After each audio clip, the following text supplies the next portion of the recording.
So here's the beat right here.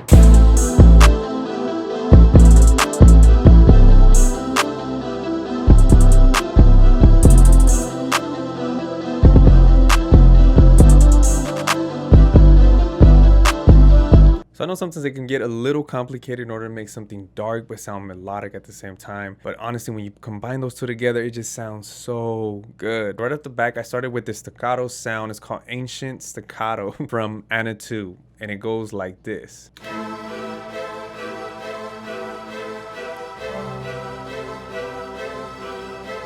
Beautiful staccato sound. So I started off right here in an A flat.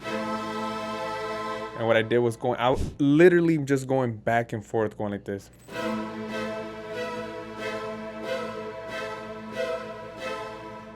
All right, that's all I was doing the whole time on the right hand, just.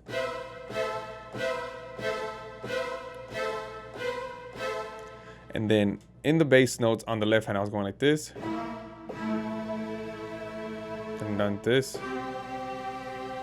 Then this. This. So basically, if you break it down in chords, this will be a A flat, this will be a B, this will be an E, and this will be an F sharp. Sorry, an F sharp. And these are all the circle fits. If you guys don't know what that means, don't worry about it. Who cares? As long as you guys see what keys and what notes I'm playing, it's all that matters, right? This is how this sounds together.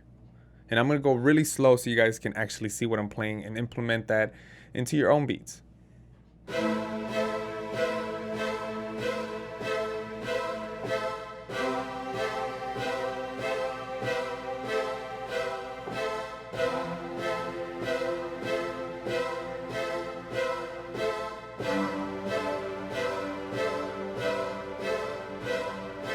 Now, where it gets interesting, where you play dark with melodic, is when you do a dark progression like we just learned earlier, but then you mix it up with a melodic counter melody, if that makes sense.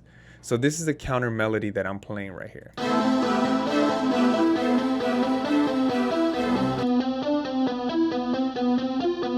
So this is exactly what I was playing on the keyboard right here.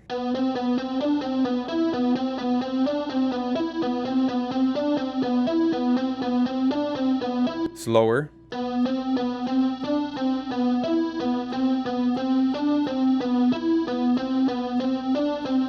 All right, something very simple. It's not like a crazy melody or anything like super dramatic or anything like that. It's really easy.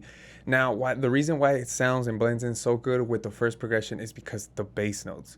The bass notes are always going to be what makes everything happen, believe it or not. So like in this one right here, in the Ancient Staccato, I'm just literally going. But then when you bring in the bass, it just sounds completely.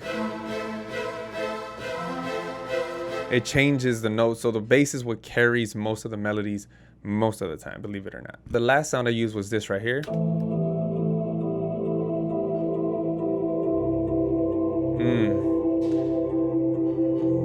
That just sounds so lush, like so lush. You see how much delay it has at the end too?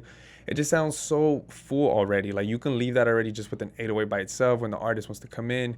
And just keep in mind, this beat is actually for an artist already, so it's not for sale or anything like that. So I made it specifically, for an artist. So it will definitely fit in like in the verses and the pre-choruses, and you could really fill in with the rest of the drums when it comes to that. The last couple of sounds that I was using, all I did was add some reverb and then some hard EQs, because when the 808 hits, like it was clipping a little bit, and I just wanted it to clean up that sound a bit. So I just added like this right here in this mid-high frequency range. I just reduced some of the hertz. That was it for that one. So for the clap, I didn't do anything special. I didn't do anything extra. All I did was add these few notes right here for it to go like this, and I'll show you guys right here. It goes like this.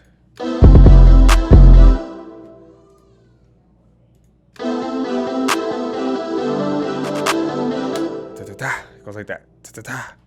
And I'll show you guys the notes that I'm playing. So, but the velocity is like super down here because I want it to just barely sound like in the back, just like rising up. And then for the 808s, all I did was use the Z808,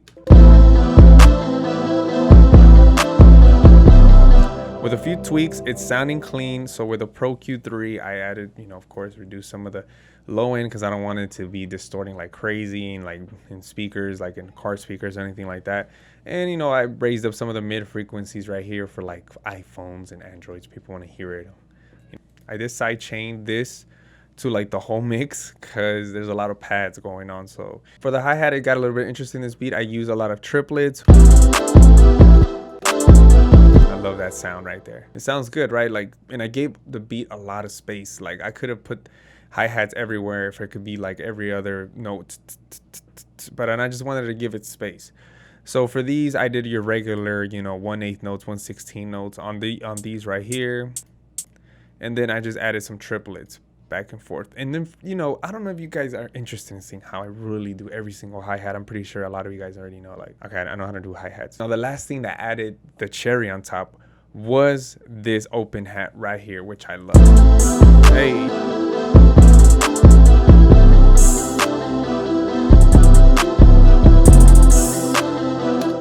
And where you want to put this is you always want to put that right before the snare. Either you could put it a little bit like a long, like maybe you could put it a little bit further away from the snare so it could drag more like this. Hey. But I like to have it like right before the snare hits because I don't know why I just...